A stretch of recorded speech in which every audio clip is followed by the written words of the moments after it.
Hello friends, स्वागत है आप लोगों का इस नए वीडियो में। आज हम लोग बात करेंगे कि कोलेसिस्टेक्टमी यानी कि पित्त की थैली निकलने के बाद क्या खाना चाहिए और किन सारी चीज़ों को अवॉइड करना चाहिए।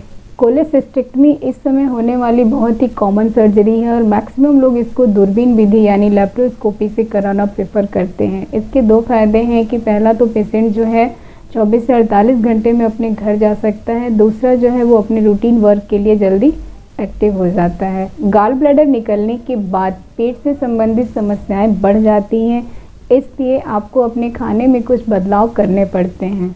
तो इस वीडियो में हम लोग यही जानेंगे कि गॉल ब्लैडर निकलने के बाद पेट से होने वाली परेशानी क्यों बढ़ जाती है और इसको किस तरह से आसानी से अवॉइड किया जा सकता है। तो वीडियो में अंत तक बने रहें और अगर आप इस चैनल पर नए हैं तो चैनल को सब्सक्राइब करना ना भूलें। गॉल ब्लैडर निकलने के बाद डाइट में क्या लेना है, यह जानने से पहले हम ये जानते हैं कि गॉल ब्लैडर जो है वो होता क्या है और हमारी बॉडी में उसका क्या रोल है। गॉल ब्लैडर एक छोटा सा आर्गन है जो हमारे राइट अपर एब्डोमेन में लीवर के जस्ट नीचे रहता है।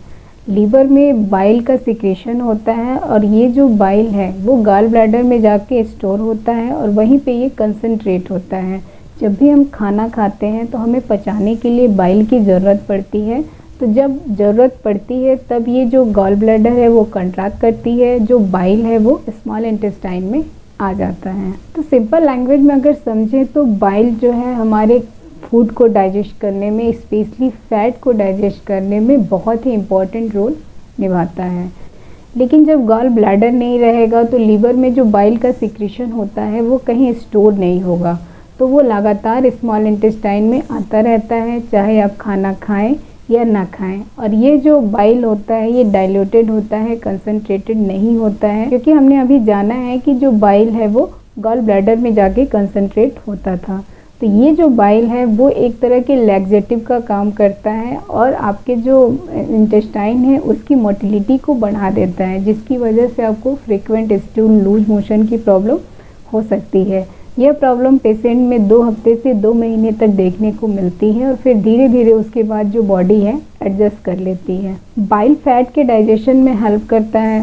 जब गॉल ब्लैडर नहीं रहेगा तो जो बाइल है वो डायरेक्ट स्मॉल इंटेस्टाइन में जाएगा। तो जब आप एक बार में ढेर सारा फैटी चीज़ खा लेंगे तो ये जो बाइल है वो उसको अच्छे से डाइजेस्ट नहीं कर पाएगा, क्योंकि ये जो बाइल है वो डाइल्यूटेड होता है। तो आपको पेट दर्द, एसिडिटी, सर दर्द, उल्टी, लूज मोशन, पेट में भारीपन लगना जैसी समस्या हो सकती है। गॉल ब्लैडर निकलने के बाद आपकी बॉडी में कुछ चेंजेस आते हैं जिनको अडॉप्ट करने में बॉडी को कुछ समय लग जाते हैं। तो कुछ डाइट टिप्स हैं जिनको अगर आप फॉलो करेंगे तो काफ़ी हद तक आप इन सारी परेशानियों से बच सकते हैं। कोई भी स्पेसिफिक या स्ट्रिक्ट डाइट नहीं है जिसको आपको फॉलो करना और उसके लिए परेशान होने की ज़रूरत है। कुछ छोटे छोटे सिंपल से टिप्स हैं जो मैं आपको बताऊंगी, जिसको फॉलो करके आप ऑपरेशन के बाद हेल्दी रह सकते हैं और अपनी जो रूटीन लाइफ है उसको ईजली जी सकते हैं। सबसे पहली चीज़ जो आपको ध्यान देनी है कि ऑपरेशन के तुरंत बाद सॉलिड डाइट आपको नहीं लेना है। ऑपरेशन के बाद जब आपको अलाउ किया जाता है तो आपको लिक्विड डाइट लेना है, फिर सेमी सॉलिड डाइट लेना है और उसके बाद आपको सॉलिड डाइट शुरू करना है, क्योंकि आप अचानक से अगर सॉलिड डाइट लेना शुरू कर देंगी तो डाइजेशन में प्रॉब्लम आएगी, आपको पेट दर्द, वोमिटिंग, एसिडिटी ये सब प्रॉब्लम हो सकती है। आपको एक साथ ज़्यादा खाना नहीं खाना है, तो 2 से 3 घंटे के इंटरवल पे आप 4 से 5 फ्रीक्वेंट डाइट ले सकते हैं। ऑयली और फैटी चीज़ों को स्पेशली रेड मीट और पोर्क को अवॉइड करें। अगर आप मीट अवॉइड नहीं कर पा रहे हैं तो आप इसको वाइट मीट से यानी फिश या चिकन से रिप्लेस कर सकते हैं, लेकिन इसको भी बहुत ज़्यादा अमाउंट में नहीं खाना है, थोड़ा बहुत खाना है और बहुत डीप फ्राई नहीं होना चाहिए, कम तेल में बना हुआ होना चाहिए। ऑपरेशन के शुरुआत के समय में आप डेयरी प्रोडक्ट जैसे होल मिल्क हो गया, पनीर है, घी है, बटर है, इन सब चीज़ों को अवॉइड करें या फिर कम खाएं, क्योंकि गॉल ब्लैडर नहीं होने पे इन सारी चीज़ों को डाइजेस्ट करने में बॉडी को प्रॉब्लम हो सकती है।